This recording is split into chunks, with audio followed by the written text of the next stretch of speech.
వృశ్చిక రాశి వాళ్ళు కోపాన్ని కొంచెం కంట్రోల్ పెట్టుకోండి మార్చ్లో.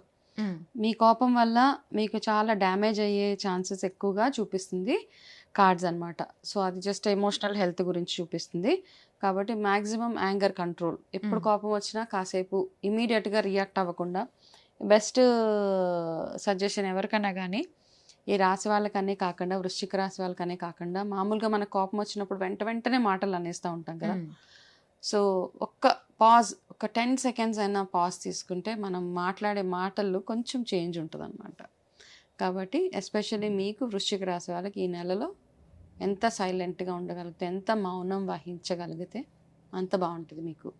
ఓకే. అండ్ అదేవిధంగా ఏంటంటే ఈ నెలలో మీ సైకిక్ పవర్స్ అంటే మీ ఇంట్యూషన్ పవర్ ఏదైతే ఉంటుందో, మీరు చేసే పూజలకు కానీ మీ ఇంట్యూషన్స్కి కానీ చాలా చాలా పవర్ఫుల్ మంత్ అనమాట.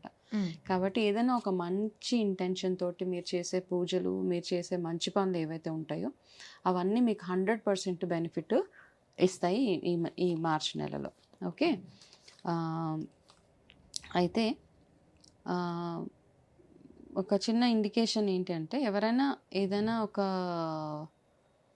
లేడీ విషయంలో, హ్మ్. ఎస్పెషల్లీ ఫర్ మెన్, ఆడవాళ్ళ విషయంలో ఏదైనా ఒక చిన్న ఇబ్బంది వచ్చే అవకాశాలు ఎవరైనా అవ్వచ్చు అది. కాబట్టి మీ ఫ్యామిలీ లైఫ్లో ఒక మూడో మనిషిని ఇన్వాల్వ్ కాకుండా చూసుకుంటే హ్మ్. సరిపోతుంది. సో ఫ్యామిలీలో కొంచెం చిన్న చిన్న డిస్టర్బెన్సెస్ ఎక్కువ కనబడుతున్నాయి అన్నమాట.